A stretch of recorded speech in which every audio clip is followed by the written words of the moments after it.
Hello friends, તો આજે તમારી સાથે હું નાના 3 આઈડિયા શેર કરીશ. પહેલો આઈડિયા એ છે કે આદુને આપણે આખા વર્ષ માટે ફ્રોઝન કરવાનું છે. તો તે કેવી રીતે? તો અહીંયા 250 ગ્રામ આદુ લીધું છે, તેને સારી રીતે ધોઈ લીધું છે. કાદો વાળો ભાગ જે હોય તે બધો સારી રીતે ધોઈ લેવાનો અને જે ગાંઠનો ભાગ હોય તેને આ રીતે તોડી અને જ્યાં ખરાબ ભાગ લાગતો હોય તેને કાઢી લેવાનું છે અને ધોઈ અને એકદમ સરસ કોરું કરી દેવાનું છે આદુ. તો તે રીતે બધું મેં આદુ કાપી લીધું જ્યાં ખરાબ ભાગ લાગતો હતો ત્યાં. ત્યાર પછી અહીંયા જીપલોક બેગ લેવાની. જીપલોકની અંદર આદુને આપણે રાખી દેવાનું છે, એટલે ભરી દેવાનું જીપલોક બેગમાં. અને તેને ભરવાનું કેવી રીતે છે? તો આદુના જે ટુકડા છે એ આદુના ટુકડાને એકબીજા ઉપર નથી રાખવાના, એક સાથે નીચે જ પાથરીને રાખવાના છે, જેથી આદુ આપણે સારી રીતે ફ્રોઝન કરી શકીએ, બગડે નહીં. અને આ રીતે જો તમે વિડીયોમાં જોઈ શકો છો, હવા કાઢતા જઈ અને જીપલોક બેગને બંધ કરી દેવાની.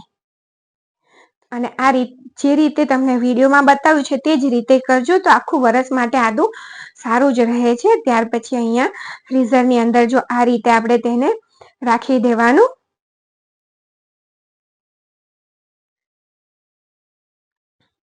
અને અહીંયા જો આ ડબ્બો જે દેખાય છે તેની અંદર મેં 4 કિલો મકાઈના દાણા અને ફ્રોઝન કર્યા છે, જે રીતે તમને મેં વિડીયોમાં બતાવ્યા છે અને બોઇલ કર્યા વગર તે જ રીતે. તો અહીંયા વટાણાને પણ મેં તે જ રીતે બોઇલ કર્યા વગર જ સ્ટોર કર્યા છે. અને આ સ્ટીલના ડબ્બામાં આમળાને મેં સ્ટોર કર્યા છે. આમળાને કાપી અને તેના ટુકડા સ્ટોર કર્યા છે આખા વર્ષ માટે.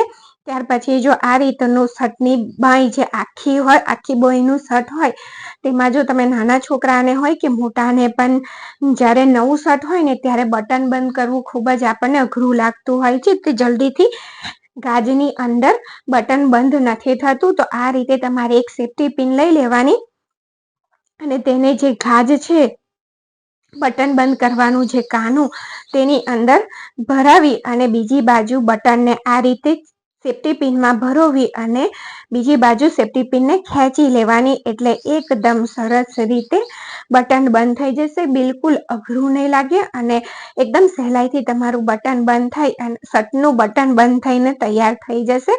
ત્યાર પછીનો આઈડિયા એ છે કે મશીન વગર સાડીને આપણે ફોલ કેવી રીતે બેસાડી શકીએ? તો તે તમે ઘરે જ બેસાડી શકો છો મશીન વગર પણ, હાથથી જ. તો તેનો આઈડિયા તમારી સાથે શેર કરું છું.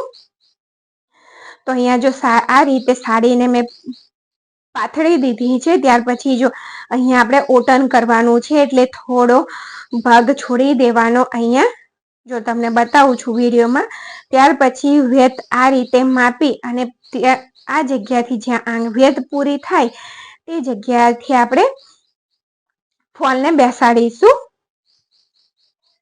બિલકુલ સહેલી રીતે તમે ઘરે જ આરામથી ફોલ બેસાડી શકો છો. ત્યાર પછી મેં અહીંયા આ રીતની થાળી લઈ લીધી છે, જેથી આપણને સહેલાઈથી ફોલને બેસાડતા ફાવે.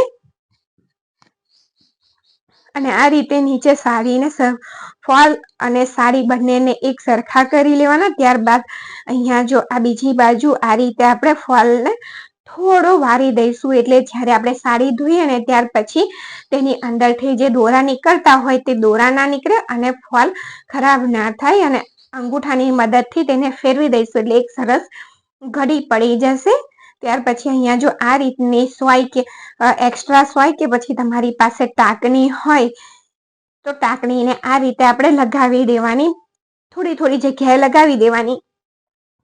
એનાથી શું થશે કે સાડી ખસશે નહીં અને ફોલ પણ ખસશે નહીં ને એકદમ સરસ રીતે ઝડપથી આપણે ફોલને બેસાડી શકીશું. તો અહીંયા જો તમને પહેલા આપણે આ ઉપરની ધારથી જ લેવાનું છે, એટલે ફોલ ખસે નહીં અને એકદમ સારી રીતે આપણે તેને બેસાડી શકીએ.